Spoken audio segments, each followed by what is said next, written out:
Thank you. The chair recognizes the gentleman from North Carolina, Mr. Cawthorn, for 5 minutes. Thank you. When America projects weakness on the international stage, everyday Americans suffer. We know this. We're told this daily. But many everyday Americans feel that geopolitics is far removed from their lives. So let's answer the question. What does it cost for America to be weak on the world stage? This cost is manifest at the pumps every day with 42% higher prices. It's shown as food prices soar. Meat, poultry, and eggs are all up over 10%. Our weakness abroad produces hardships at home. If we lose our role as the world reserve currency, your buying power, your savings, and your property value could all sink to historic lows.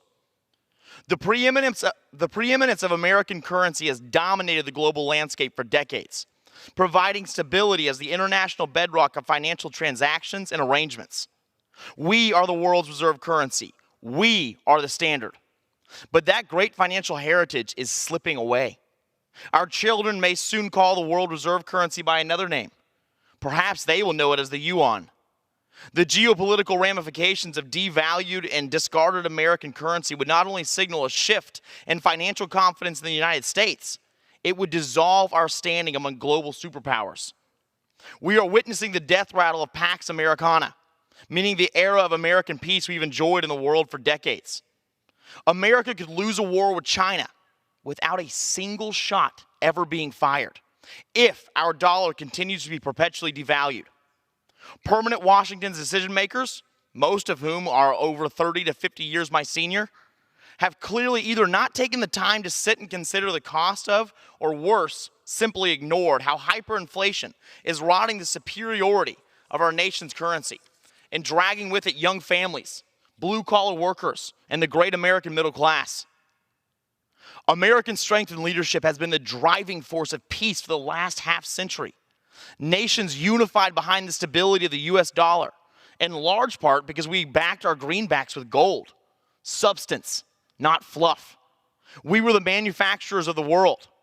The shift from a gold standard to a fiat currency began to starve America's financial preeminence.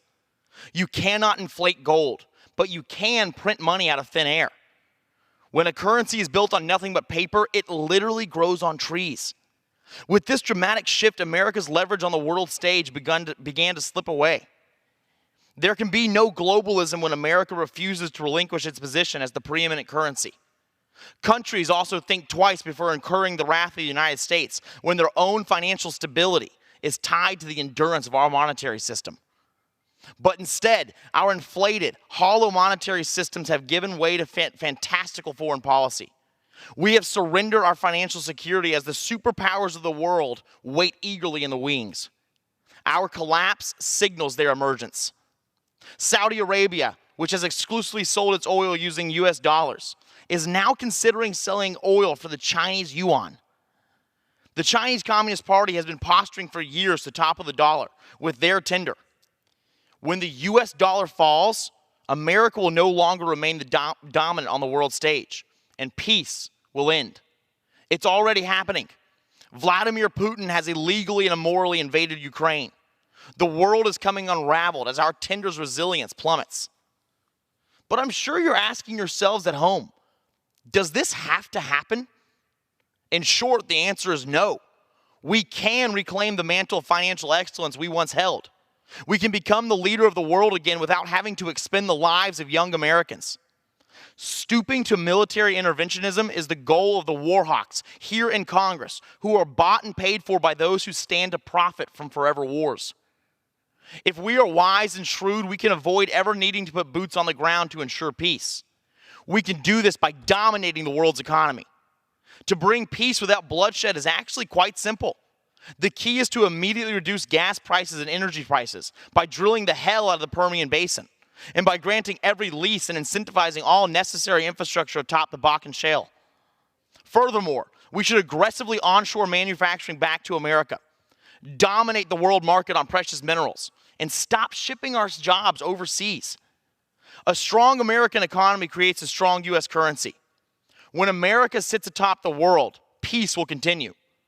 Tyrants of the world like Putin and Xi Jinping will fear us when the only way to buy and sell energy is by using the U.S. dollar. It is our solemn responsibility to pass a peaceful and prosperous nation on to the next generation. We are the leaders of the world. It's time we start acting like it. Drill, baby, drill. America first now, and America first forever. With that, Madam Speaker, I yield back. The chair recognizes the gentlewoman from Minnesota.